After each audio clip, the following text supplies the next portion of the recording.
All right, Mystery Vortex 3. This was actually a nice surprise. The fans were actually chanting Show of the Year by the end of the show. We start off with Tommaso Ciampa and Johnny Gargano, and I really wasn't looking forward to this match at all going into the show, but this was a better than expected match. They really got a lot of time out there, a ton of near falls.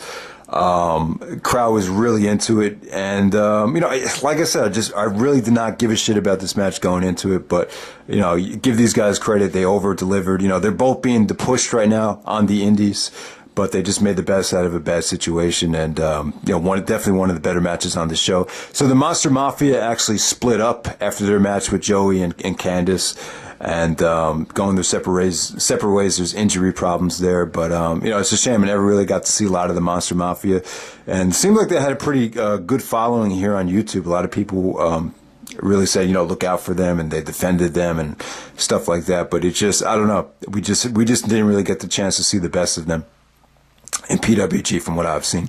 Next up, we have Biff, Busick, and Timothy Thatcher. This was a disappointment to me. Timothy Thatcher. Haven't seen a lot of him. There's Evolve hype videos for him, like kind of promoting him as like the next Bryan Danielson.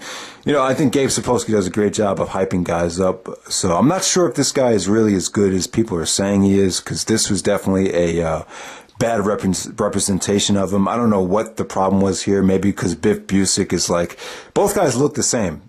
Timothy Thatcher and Biff Busick, both guys look alike, similar build. They wrestle the same.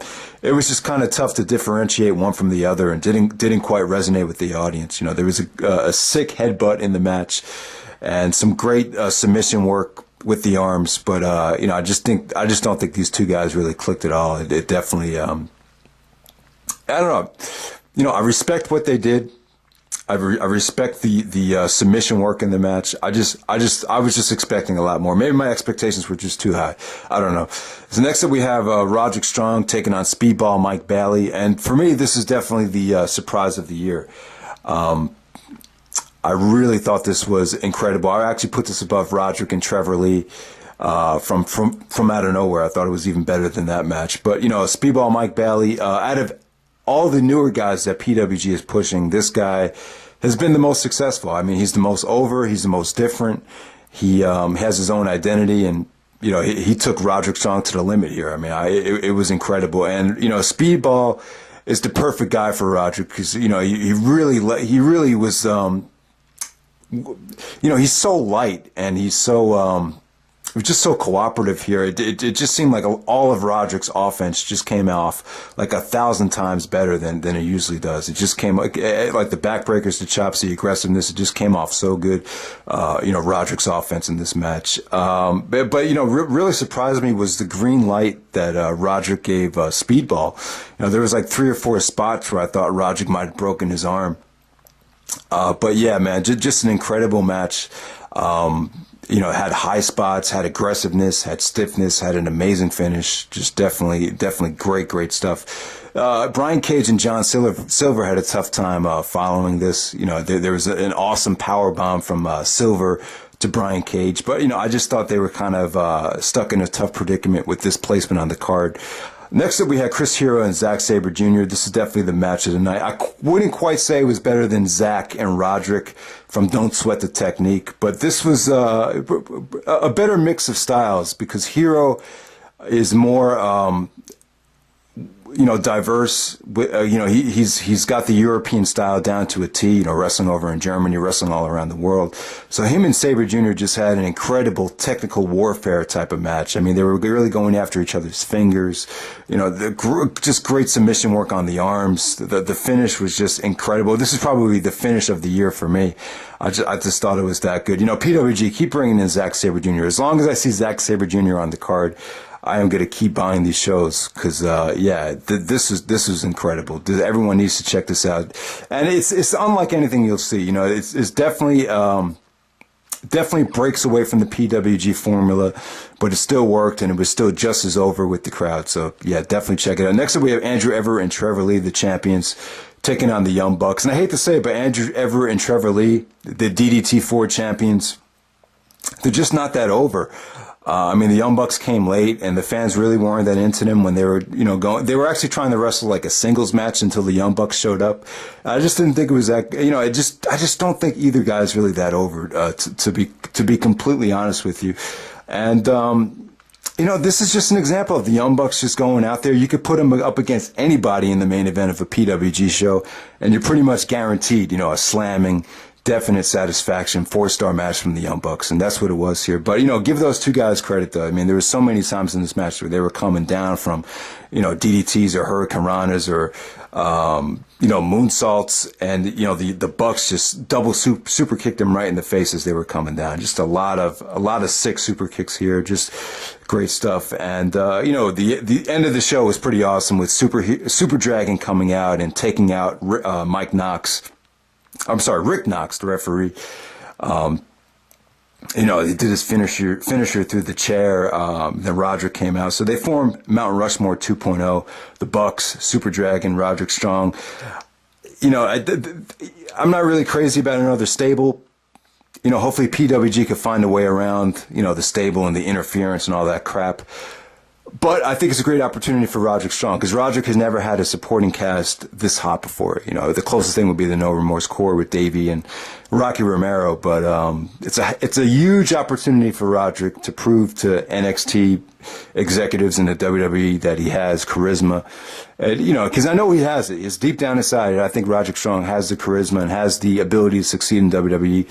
But I think this is a great opportunity to really show that, especially with the supporting cast, and hopefully the supporting cast could bring the best out of them. All right, so next we'll move on to Threemendous IV. This is a disappointing show, in my opinion. Well, I wouldn't say that. I would say the PWG undercards, in my opinion, are the weakest that they've been since 2008.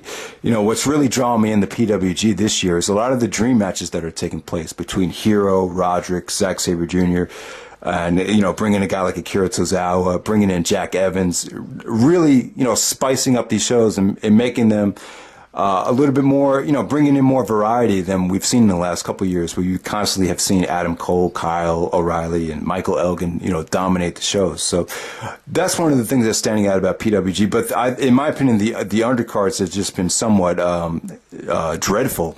DDT4, and then we have Threemendous IV.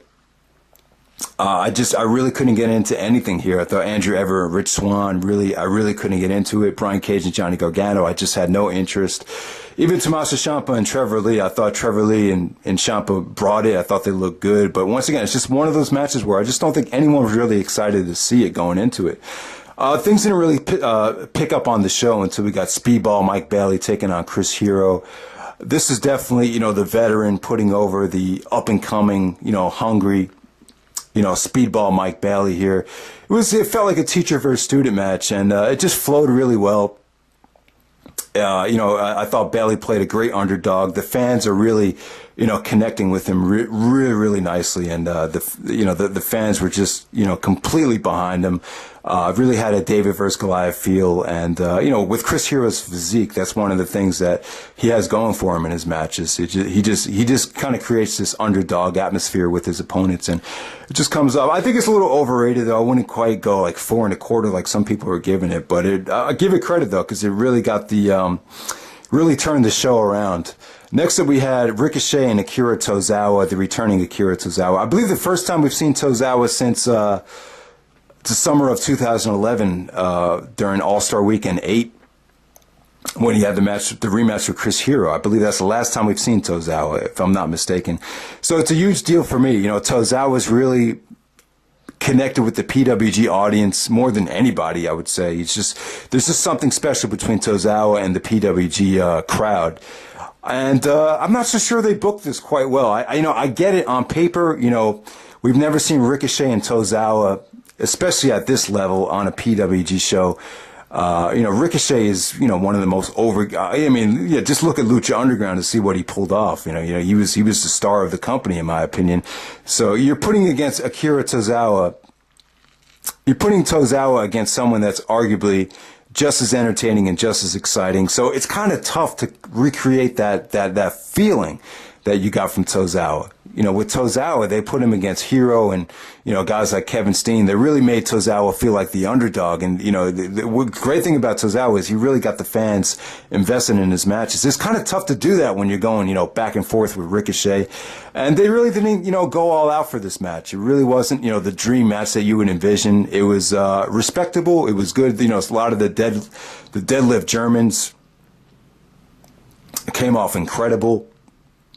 You know, Ricochet busted out some really, you know, amazing stuff here, but it just wasn't what you would expect. And I thought the crowd was kind of lacking for an Akira Tozawa match. I thought the Meteora came off great from Ricochet. And, you know, you had little things like that really brought the match to life. But I don't know, man. In my opinion, I would have booked Tozawa and Hero.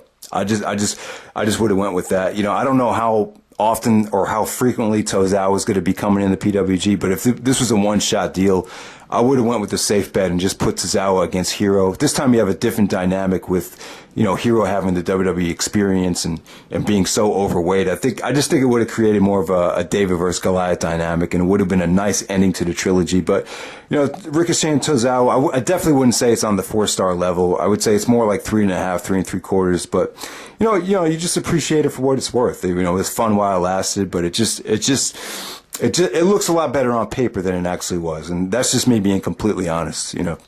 And next up, we had Young Bucks taking on Angelico and Jack Evans. And, you know, I like what PWG is doing, because what they're doing is they're putting all the interference and all this crap with the stable and Super Dragon.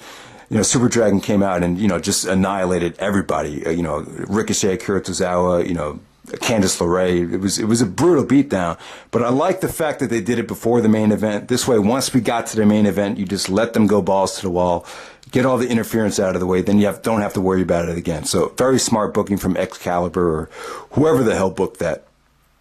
But Young Bucks versus Angelico and Jack Evans, excellent stuff. I would say that this is one of the rare occasions where the tag team, you know, either, you know, just, you know, they outperformed the Young Bucks or were pretty much on the same level as Young Bucks. You know what I'm trying to say?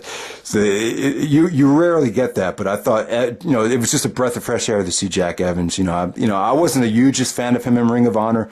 You know, a lot of people think he's like a wigger or whatever, and a lot of people thought he was annoying back in the day. But, you know, I'll be honest. You know, he really diversified the Ring of Honor product. I think it was Mickey Babylon that brought it up, and I completely agree.